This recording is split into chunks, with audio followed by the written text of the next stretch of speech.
Hello, everyone, and welcome to episode 63 of the Runnin the Paint podcast. I'm Miles. I'm here with Joey and Nick. Guys, how are you doing today? Howdy, howdy, howdy. Doing great, doing great. Excited to be here with the both of y'all. Shout out the Guardians. We're in a slump. We are in a slump. I had a great time at the game, though. And we have a Yeah. very fun episode, so I'm very excited for that. Yes, action packed, a lot of things to go through in this episode. We're now getting to that time of the off season where there's not a whole lot of stuff going on, but we're going to have this is the time where we're going to have a lot of fun and start to be creative. We have a new draft coming up. We haven't done a draft in over 4 months. Yes, So it's sir. So Wow. we have one coming up later on that should be super exciting. But Spicy. first, right before we press the record button, we were watching the Summer League Championship game, which was awesome. I pulled up the ESPN app and we all watched it live here, and we saw the Miami Heat defeat the Memphis Grizzlies in overtime to become the NBA 2K25 Summer League champions. Shout out to Heat Culture for getting it done.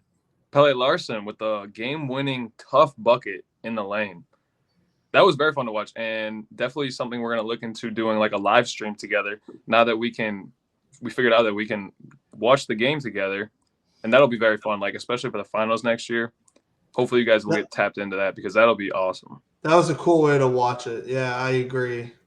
That was a good game. Shout out Grizzlies. They were a team I wanted to watch going into the Summer League. That was my pick for the winners. That was the pick for your winner, and they made it all the way to overtime. Shout out Gigi Jackson. Just clutch up at the end. Yeah, Gigi had 28. Jake LaRavia had 31 after that three.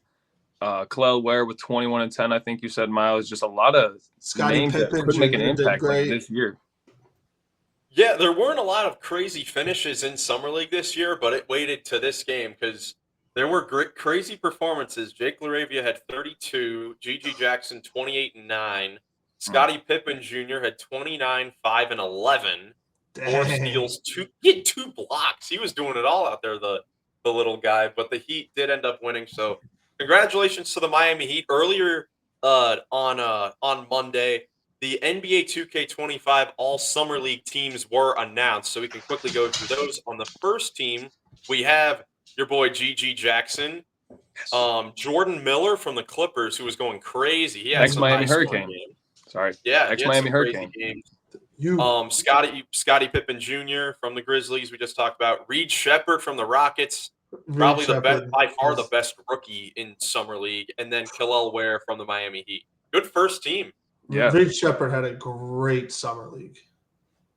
Yes, absolutely. And then on the second team, we've got Bub Carrington from Washington, Jalen Wilson from the Brooklyn Nets, who was actually named the Summer League MVP, even though he was on the second team, not the first team. Did the Nets even win a Summer League game? Like, how do you win MVP if your team isn't? I don't know. They probably did. I wasn't tapped into it, but I'm sure they did. The Nets, what were they? The Nets were 3-2. They were 3-1 actually before their final game where they sat a lot of their guys. GFF, garbage fire franchise for anyone who doesn't know.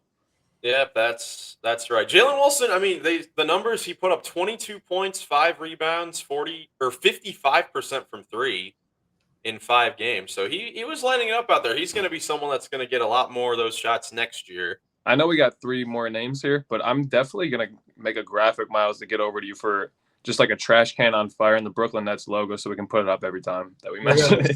We do probably. Yeah, we talk about it. We've reached the point. We've reached that point. We have. We're going to start handing out merch too, by the way. Find us at the next Guardians game. Well, the final 3 names, couple sophomore players. Jaime Jaquez Jr., also from the Miami Heat. I don't know why he was even playing in Summer League. I guess just to get more reps. I mean, this is the first time in a long while where I would say besides Wemby, every rookie from last year played. Like even Brandon Miller played a little bit. Mm-hmm. Everyone wanted to play in Summer League, so that was cool to see. Then the final names, we got Jarris Walker from the Pacers, had a great Summer League, and then rookie Donovan Clingan from the Blazers, who I was super impressed with in Summer League. You guys have anything to say about either of these 2 teams? I think all those guys are very worthy of being on the first and second Summer League teams. Very excited. I'm happy to see all the sophomores and other players, not just rookies in there. because, man, even if you're not like a star, if you just played a little bit in the NBA and then you go to summer league like for your second or third year, you're one of the best players there. You Yeah, you look got a like chance. you have that experience. It's incredible to see how the difference is. Yeah, it's always so much fun to watch this summer league, and now it's over, and there's really not a whole lot of basketball to watch until the regular season starts. But oh wait, no, we are in 2024, go. where we have Olympic basketball coming up in a few days, and let's talk about Team USA. They just wrapped up their exhibition play. They went 5-0. Their last two games were very, very close, though, against South Sudan and Germany. Shout As out the dogs Dallas. Shout out Dallas, man. Shout out to Dallas, even being vocal in the off season. But He's the excited main for the Olympics. storyline for Team USA has obviously been LeBron James still doing his thing in the clutch. LeBron. Yeah, dude, he's a powerhouse. I mean, FIBA, obviously the game's a little bit different, definitely more physical, and LeBron does not seem deterred by that in the slightest. Like, he is a man amongst boys at times out there. At least that's how it's Yeah, looked to me. I'd have to agree. I mean, he has been unbelievable. Well, first, shout out to South Sudan in that game a couple days ago for really kicking their butts in the first half. They had a 16-point lead at halftime. Team USA got it all back in the third quarter, but it came down to the wire. Everyone had it going. Who was it? Carleek Jones with a triple double. He was balling out there. Couldn't miss. Like, could not miss. And this is the perfect, like, I don't know. Showcase. It really shows that it is like a one game thing. Like, South Sudan, they were hitting crazy shots. Everything was falling for them, not taking anything away from them at all. They played insanely hard. But when you get to the Olympics and it's a one game elimination, like, anything can happen. If a team is making shots, they can put you on the ropes and you might be in trouble early. It's very interesting. I was really hoping South Sudan was going to pull it off because they're in our group for the Olympics. Like, everyone thought that was going to be the weak one. Oh, I was but rooting for him no, as well. And 100%. one thing I heard from Windhorst on the Hoop Collective is, like, we played this Serbian team. We're going to have to play them again in group play. And if they make it to the quarterfinals, then it's very difficult to beat a team three times when you've game planned for them. You've seen everything that they have to offer, essentially. Even though I know that there was some conversation about, like, USA isn't playing all their best guys all together right now. Yeah. And maybe they're trying to, like, save lineups so it doesn't, give all their secrets out. But at the same time, all the credit in the world to both Germany, who played really well today and had us on the ropes, and South Sudan. I mean, that was really fun to watch that first half, and just the competitive spirit when you're fighting for your country, and it means so much more. I'm getting chills right now. I heard a couple of the guys talking after the game, like, it is more than basketball, and that is my favorite part by far. It is something else. I remember watching the 2008 Olympics, and I'm pretty sure they were China, and it was the best because that was, in my opinion, the best team we've ever seen. To me, it's the redeem team. It's the team that was to my opinion, better than the dream team. Just because prime LeBron, Kobe, Dwayne Wade, Chris Bosh, Dwight Howard, like, that team was incredible. But the Olympics are something else. I'm really excited for it. There's not much competition the U.S. has outside of the team we just beat barely, Germany, in my opinion. They just won the World Cup last year, and they have all the confidence in the world.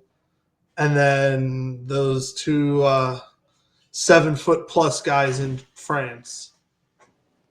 Yeah, for sure. Wemby and Gobert, like, our thing is we're physically bigger than everybody else, and we can just run inside on anybody, it seems like. But I know that's not like the game plan always, but, like, it really could be, except against France, because you can't take it in on those two guys. They see you guys throughout the whole year. They know how to deal with you. Yeah, it's been incredible to watch all these teams come together, and like you mentioned, Nick, US not really playing all their best guys together. I mean, this is a trial period for them, which is not something you can say for most of these other teams. Like, most of the other countries They know who they're rolling out. They know their set rotation. Team USA, they're kind of just experimenting. They're having different starting lineups in each game. So I guess that's kind of one of the big reasons why you see the big turnover numbers. That's the big thing I've seen Yeah, with Team USA. They are having a hard time taking care of the basketball, and it's you do have costing to them give really. some credit to the way that they're being played against, though. I mean, like you're watching Joel get double teamed, and he just can't make the right decision because he's got two guys up in his grill, and that's understandable. Yeah, absolutely. We're everyone's white whale. Everyone's going to try to take us down. We're going to Yeah, get everybody's best every single night. And it's going to be fun. It's going to be so much fun to watch. On Friday's episode, we can preview it a little bit more when the Olympics are right around the corner.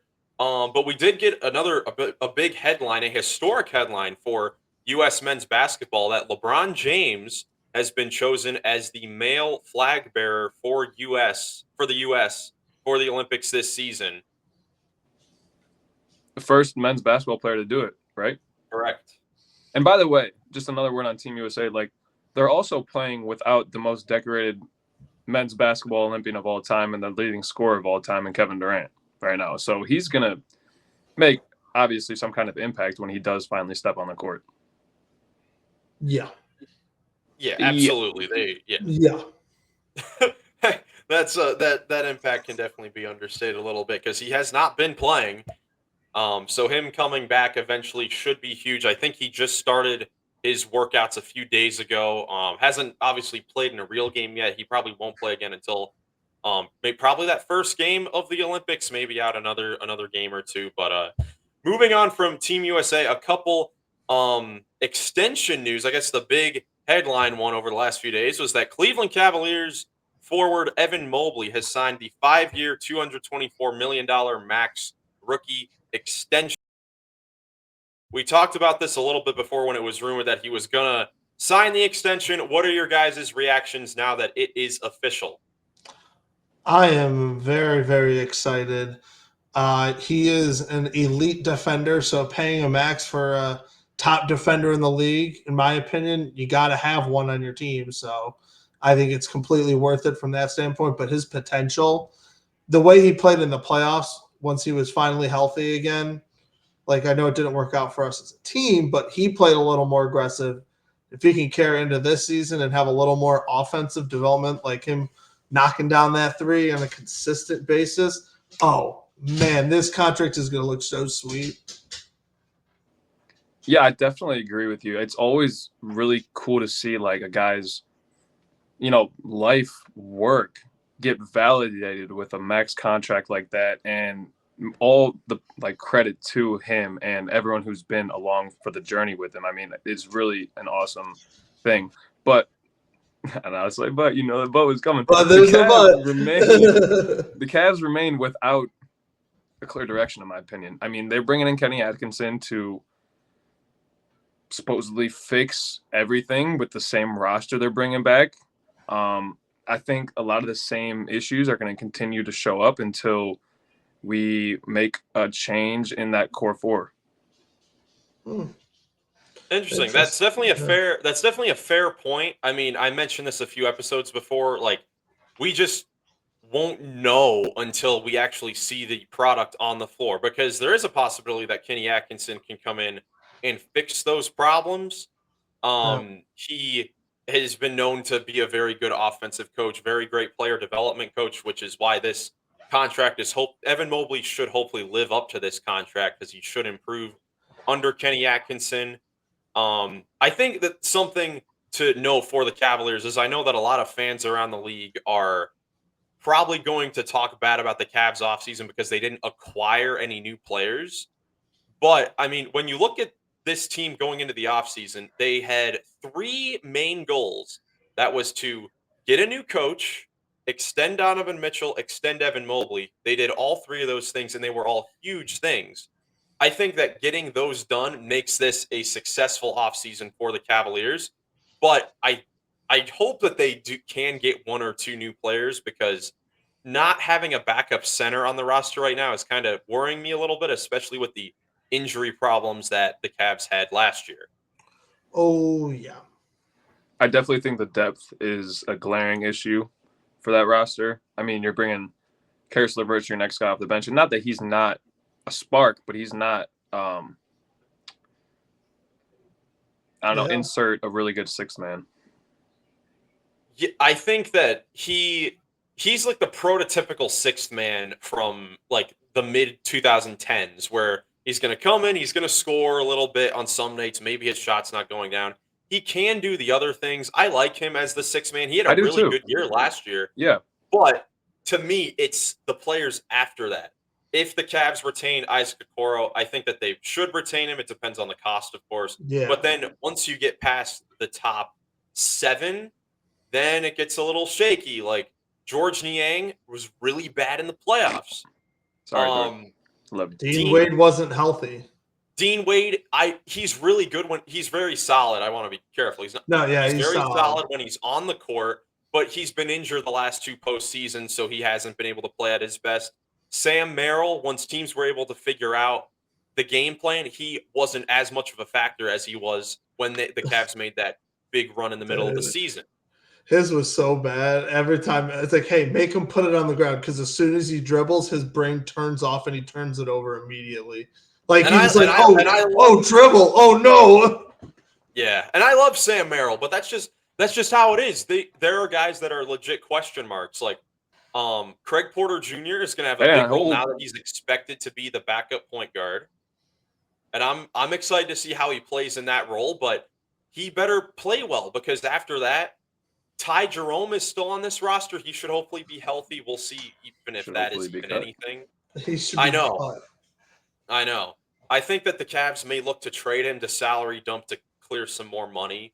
Talking about Summer League, Jalen Tyson was really good in the last 2 games. Yeah. Nearly had a triple-double in the game against the Lakers, I believe, and then was really good against the Pacers, only missed 1 shot. So he's looked very, very solid. So there are questions about this roster, but I think that all those questions can be answered in-house, and there doesn't need to be crazy additions made in order to answer those questions. Yeah, I think a lot of our questions, like I were talking about it when we were talking about the end of the year review, basically with all the teams. I'm like, going into next year, the Cavs out of like the top 4 teams in the East, we can be a top 4 team in the East, but we have the most question marks out of any other playoff contending team in the East. Like ours, especially with the new head coach, like he could come in and fix it all magically, like Steve Kerr did when he took over Mark Jackson and the Warriors and made them a dynasty. Just it wasn't working. Steve Kerr comes in, win a championship. 4 of them. I don't think that's going to happen, but it still can go magically. Yeah, 1, 2, 3, 4. Yeah, sorry. Yeah. Or it could just be like the same problems. Like the offense isn't working. There's clearly something off, but we're talented enough to be a playoff team, which I don't want to see. I want us to be better. Yeah. And the East is so crazy. Besides the Celtics, who are definitely that clear number 1 team, they may have a drop off in the regular season because championship hangover is a thing that we've seen before. They may not finish the top spot on the East. All the rest of those teams from 2 through 8, probably, you can make a case that they could finish anywhere from 2 through 8. And I would agree. These teams fall into that category. So it should be crazy to watch. Mm-hmm. It's just good to see that the Cavs are able to re-sign these guys and be even in the position to be re-signing these star caliber players, because we all know that this has not always been the case with this franchise. So it's nice that they're at least in this position. But as you're saying, Joey, we definitely want to see more from this team. Shout out Dan Gilbert. Yep. Shout out to Dan Gilbert. We don't just settle for mediocrity here, or at least we're trying not to. Yeah, at least we're trying not to. But we also have to respect the project, because it's not an easy fix. Yeah, respect the project, trust the process. My thing is, like, the project has had caution tape around it for like 2.5 years. Yeah. Like, you need a hard hat to enter Rocket Mortgage Fieldhouse right now, because it's freaking work in progress. There's construction going on. Yeah, always. That's why we have a new coach. Yep. That's why we have a new coach. And that is the worry. They are basically doing this whole offseason revolving around the idea that everything offensively was JB Bickerstaff's fault. That's what I believe. That's Mhm. why they're keeping this same roster. I think that they think that, okay, JB Bickerstaff, we just don't want his offense anymore. Kenny Atkinson will completely change everything. I Mhm. think that's what they're thinking. We'll see once the season starts to begin. Another extension, not as big, but the Boston Celtics defending NBA champion Sam Hauser, they extend him for 4 years, 45 million. You talk about Nick, you talk about guys working hard to get paid. Sam Hauser's had to pay his dues coming up from basically nothing to be a key shooter on a championship team. Yeah, I think that's also a contract that's going to age very well for Boston. I think he's going to be a core part of what they got going on for the next 4 years. And 4 years, when he's making whatever, 11, 12, like that's going to look really good for them. I was about to say, if you're paying, usually you pay 15 to 20 million for like your good bench players. Sometimes like something like very cheap starters, but he's getting like 10 to 12 million a year for all that, and he's like a good bench player. Like that, especially with all the new deals coming up and TV deals and stuff. Like this contract, like you said, Nick, it's going to look so sweet, especially for Boston. Yeah, Especially if they can go back to absolutely. back. Mm-hmm. Especially if they go back to back. And this guy's just been such a consistent shooter. Has finally hit the rotation the last couple seasons. And I said it, I think maybe even like last year or early this year. He's got one of my favorite jump shots in the league. It's so clean, it's so smooth, and it's so cash. You remember the one he had where he just caught it up here and released it within a third of a second? Nasty. And I'll be Nasty. honest, like, shout out Coach Coach B-Ball Breakdowns. You follow that, go follow that. But when I made my video on the Celtics at the preseason, one of the biggest concerns I had with them heading into the year last year was their depth. Like, it was Cornette, it was Hauser, who was there? Pritchard. Oh, Pritchard, yeah, O'Shea. And I was wrong for sure about, like, they had the 8-man deep, and that was more than, like, those guys played solid. Peyton Pritchard, we're talking about those half-court shots in the finals. Yeah. Sam Hauser, a lot of big moments. Luke I was Cornette. gonna I say, mean, I was worried about their defensive kind of liability, but I was, like I said, I was wrong. I was wrong then. I'll be wrong again in the future. all three of those guys, Hauser, Pritchard, and Cornette, played like crucial roles for them Yep. in this championship run that they just made. Like Yeah, all of dude. them, absolutely clutch and perfect bench players you want on any team. Peyton Pritchard, you talk about the half court shots. He has like a 5-minute video on YouTube of just half court buzzer beaters. Like, who would have thought that he would come in the league and be like he's the guy you think of when it comes to like half court shots after guys like Steph Curry, Damian Lillard. Peyton Pritchard, Definitely. in game 5 of the finals, he didn't play the whole first half, came in just to hit the end of halftime shot. Joe Mazzulla, coach of the year. Well, actually, no, but he Joe could be. Mazzulla. Joe Mazzulla, great coach. Well, that's really all the news we've got. Minor trade. The Brooklyn Nets got Zaire Williams and a second-round pick for Mamadi Diakite, Cavs We're legend. mentioning the GFF twice in the offseason in one episode. What is going on? Well, We are. We need that I do edit. have to say, We though, need that edit now. Hey, Brooklyn. We'll talk about them in future episodes, because after we have a few episodes of us doing some drafts and stuff, we will get into each team individually more in depth and talk about their off seasons and stuff like that. Yes. In future episodes, we'll do a live stream outside of Barclays Center, wearing our GFF shirts, talking to all their fans, all 10 of them. All 10 of them. But no, Brooklyn, low-key good offseason. They made the right decision moving Mikal Bridges for a ton of first-round picks, and they moved Mamadi Diakite, someone who has not done much really in the NBA besides, I mean, shout out, he won a championship, but they were able to move on from him just to throw in that trade for Zaire Williams, a former first-round pick who I think still has some stuff left. He's got good size, good defender, and they got a second-round pick too. So they've had a good offseason, for as much as we joke around with them. Don't they have the lowest expected win total is like 14? I think so their win total, I think right now is 19 and a half. I think that was the opening. Washington and it is might the be worst in the league. Oh, is it? I was about to say Washington might be the worst.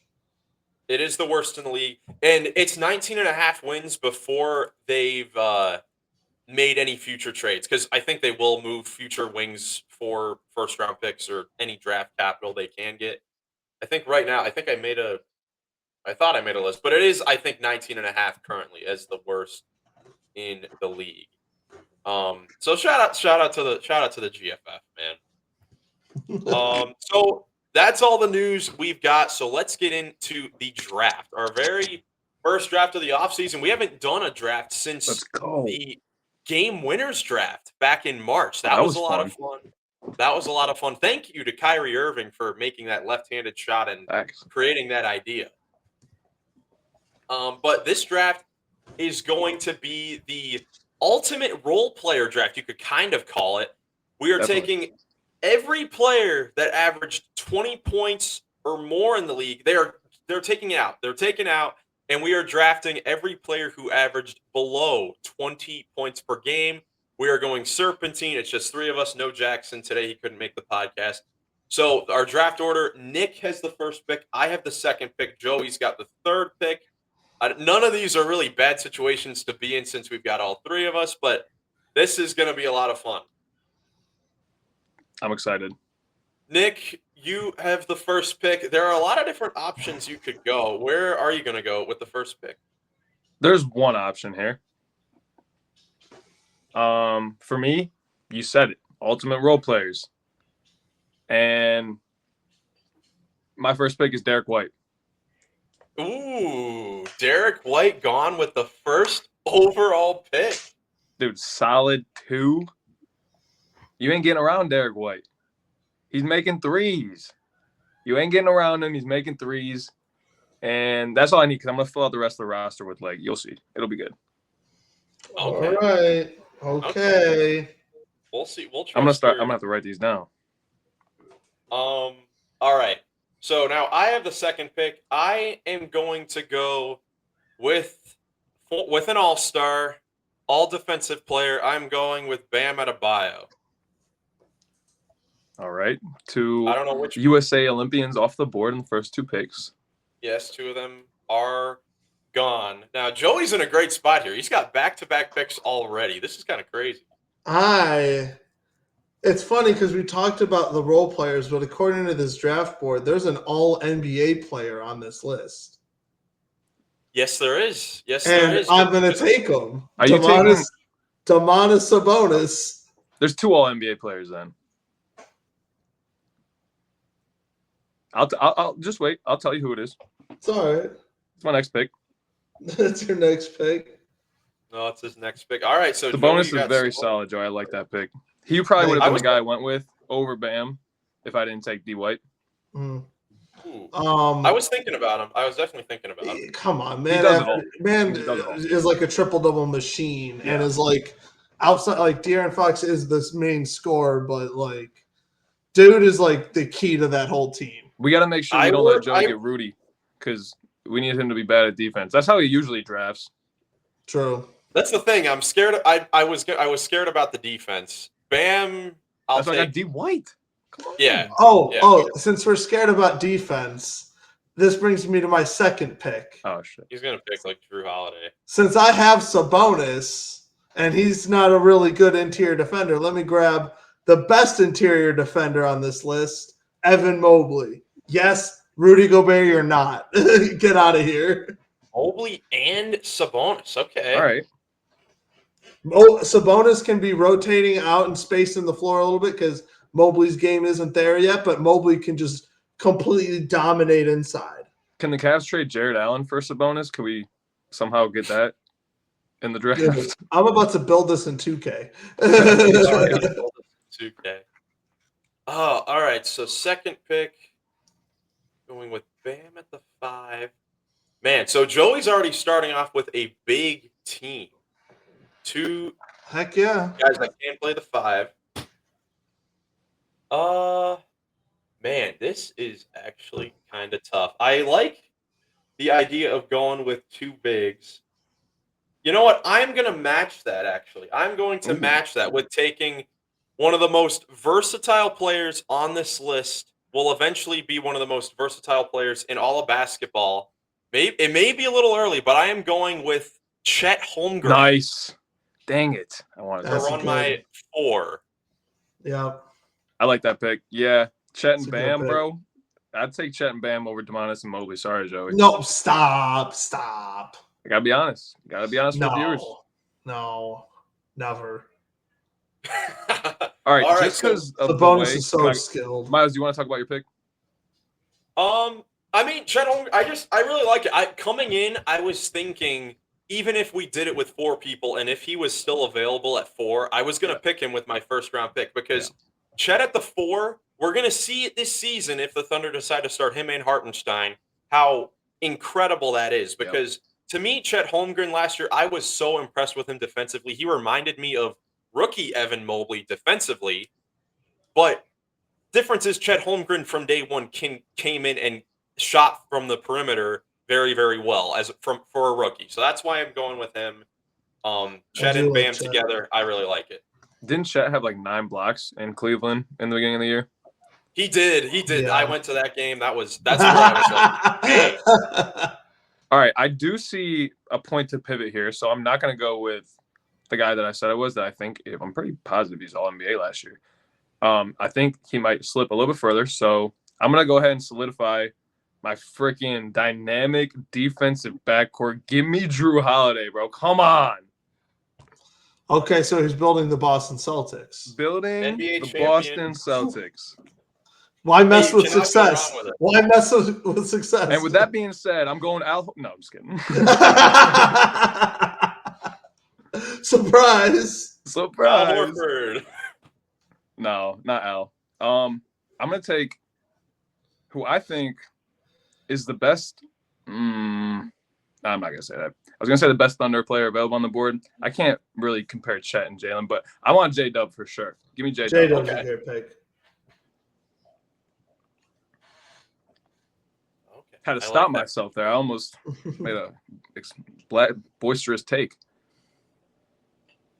Yeah, I mean, Jalen Williams was very, very good. I mean, I don't think it's crazy to say that they're both on the same level at this point of their career. All right, so to pair with Chet and Bam, I probably want to guard at this point now that I already have the 2 bigs. I got the 2 best guards on the board, so good luck. Yeah, I don't know. I want someone. I wasn't gonna take either of those guys, honestly, if they were still available, because I want someone that's gonna be dynamite offensively, that's gonna be able to make plays with the ball in his hands, score as well. I am between 2 players. Well, you might have the opportunity to get both. Joey doesn't pick them. I also need a dynamic scorer. Okay. This is super, super tough. I think that right now, just so I can have some versatility to begin with, I am going to take James Harden. Even though he is past his prime, I'm going to go with James Harden. All right, and just so we're clear, we're doing this based on last year's point totals, so we're doing like their current status, current value. Yeah. Yes, this is current like all-time. LA Clippers, James Harden. Dang, that's a good pick. Well, I'm going to take someone who is a Houston Rockets legend and is known for not passing the ball and strictly scoring. And that's Jalen Green. Okay. All right. I need someone who's not afraid to shoot like 10 threes at a time. Jackson Goglin impersonator on the podcast. And then because Jalen Green can be a little bit of a slasher, he's got some athleticism. Now, Joey, before you pick, think about who Miles wants, and then try to take that person. Why am I trying to bring Miles down when I just try to want to better my team? This is because I had multiple options. I don't need to better myself and my team by taking down another person. Wow. I think that's a very effective strategy. That's fine, but man, it is. So right now for the viewers, Joey's team is looking like Jalen Green, Evan Mobley, Domantas Sabonis. Yes. My team is Derek White, Drew Holiday, and J-Dub, and Miles has Bam, Chet, and Harden. Correct. And I think I didn't mention this before, and I think we'll have enough time. We're going to do a 10-man rotation for this draft. I'm going to take Franz Wagner. Ooh. Franz Wagner. Okay. A man who also, like my man Evan Mobley, just got that max extension this summer. The same exact one, like 224 million, can turn to 269 million. All right. So now I'm back up. I've got Harden, Chet Holmgren, and Bam. I think that the guy I want to pick is going to slip a little bit further. I think he's going to end up coming back to me. So I'm going to hold out on him for a second, and What are you trying to say? I am going to pick. Man, oh man. See, the thing is with James Harden and him obviously not being, known for his defense at all, I want to make up for that a little bit with his surrounding players. So I'm going to draft someone that can do a little bit of both, play well on both ends of the floor, has good size. I'm going to go with OG Anunoby. Nice. Nice. Another guy who got signed. Yeah, another guy that got signed. Yep.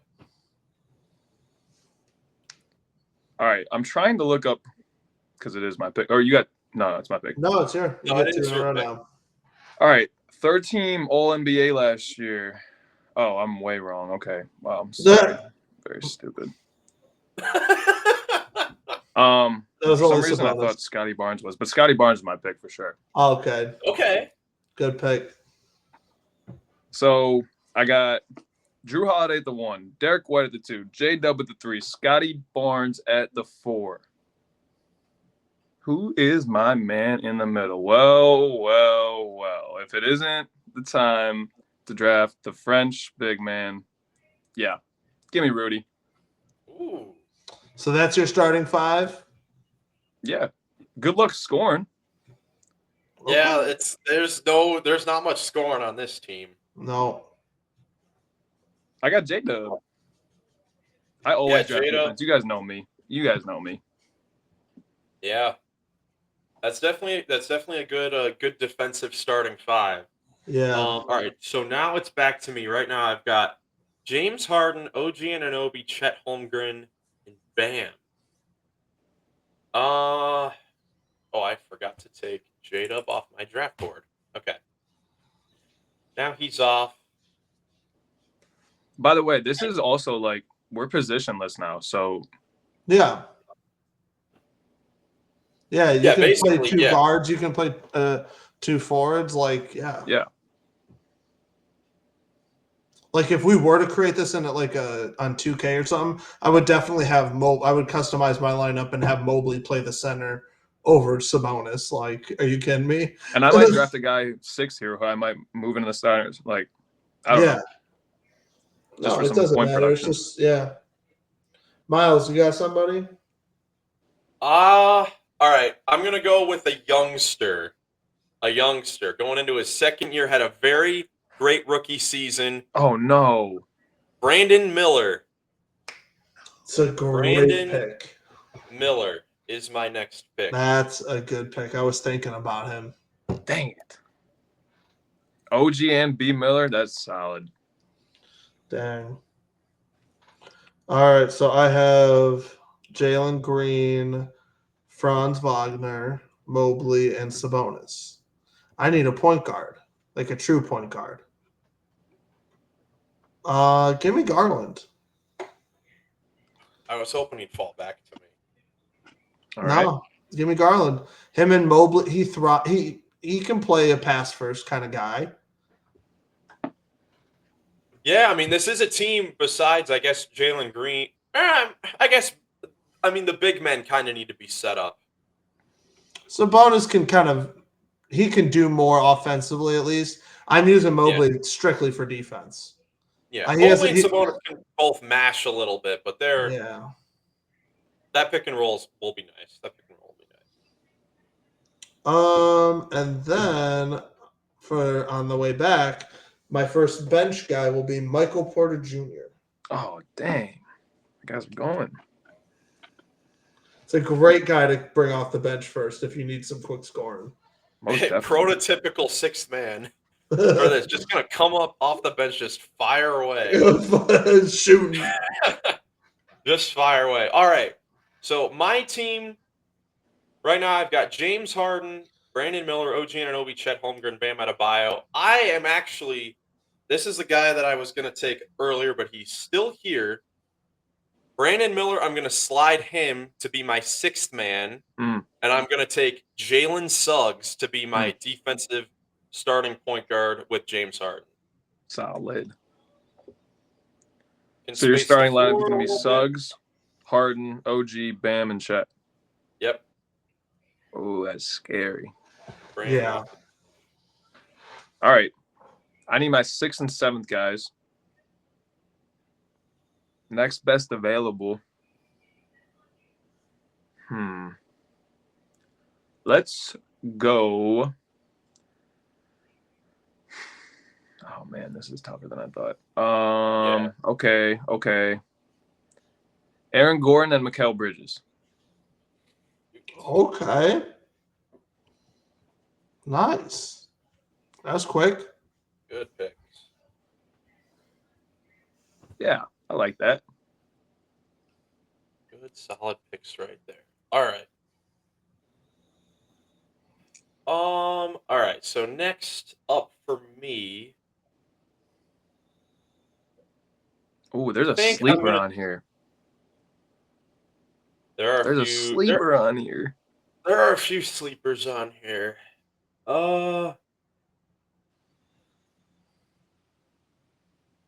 right. I'm gonna take my backup 5 with this pick, and I'm gonna take Miles Turner. Stretch big. Oh. Pulled the carpet out under Joey. Pulled the rug out from under him. Oh, that was literally my next pick. Hey, Oh.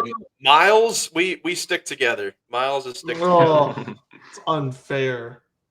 We stick together. Well, I do need a little bit of defense, and he was pretty good defensively when he was here in Cleveland, in my opinion. Give me Colin Sexton. Oh, Colin Hustles Sexton. hard, yeah. All right. And you know what? Too. I'm just gonna go and keep rolling with the Cavs. Give me Jared Allen as my backup 5. Oh my gosh, he's building the Cavs. He is building the Cavs.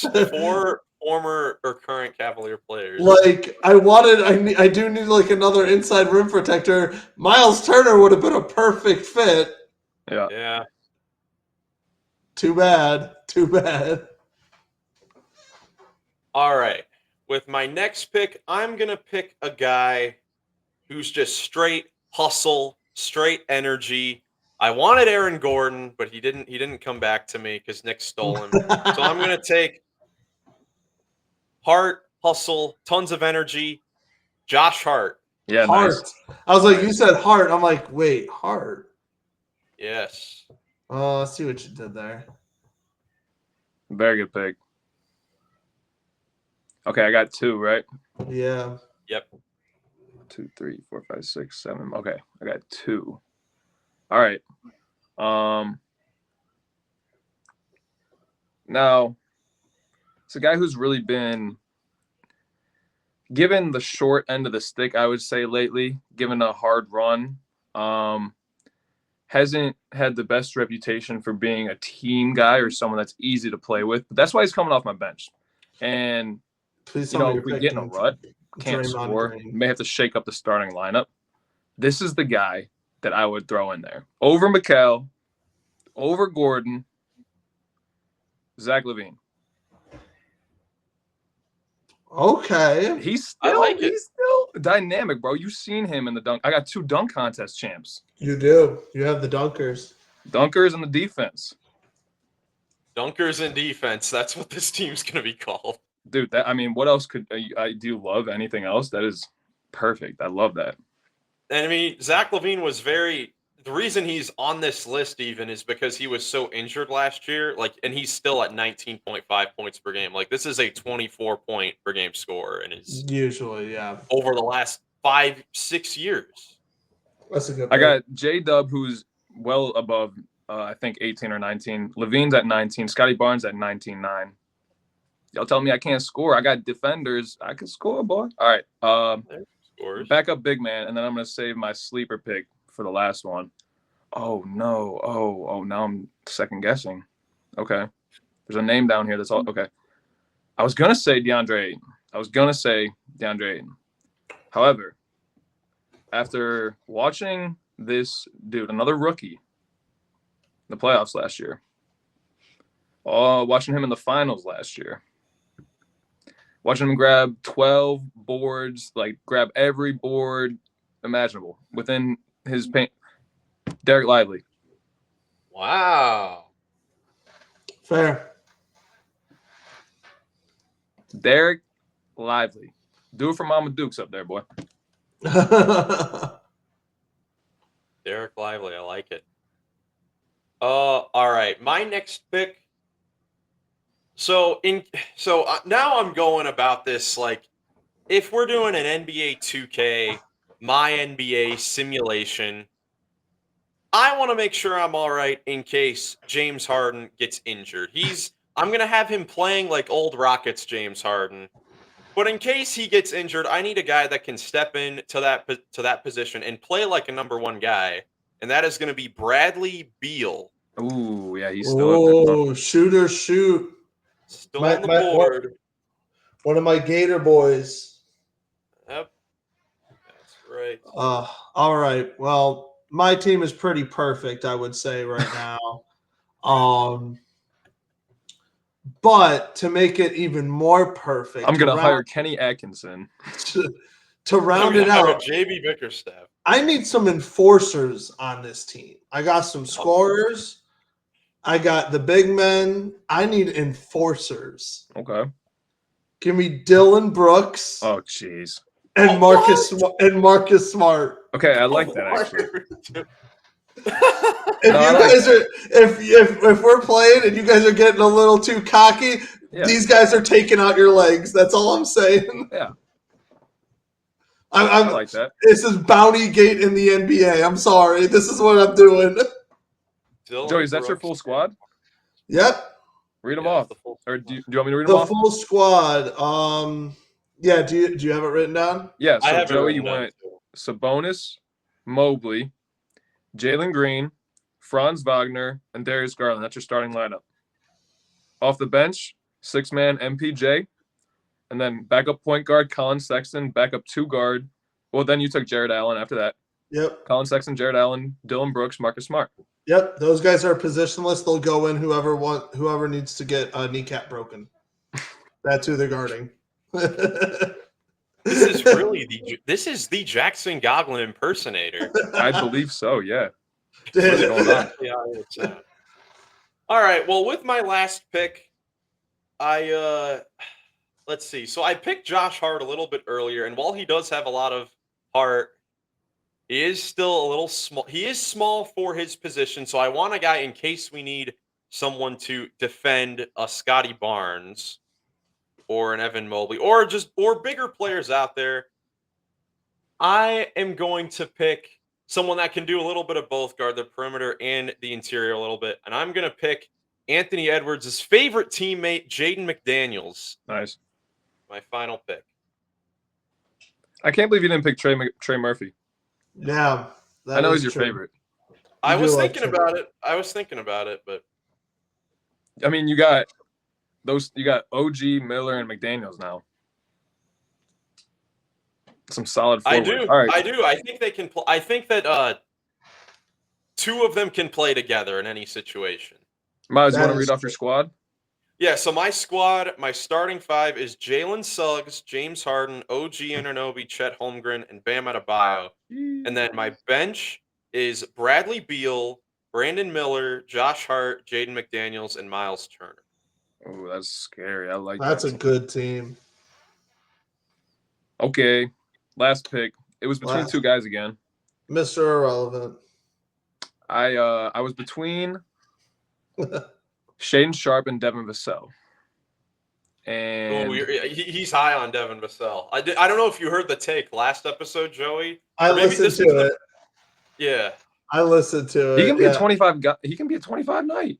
I do love. Hey, I'm a big Devin Vassell fan as well. I'm a big Spurs and I also guy. think Shaden has that potential. I do love Shaden Sharp.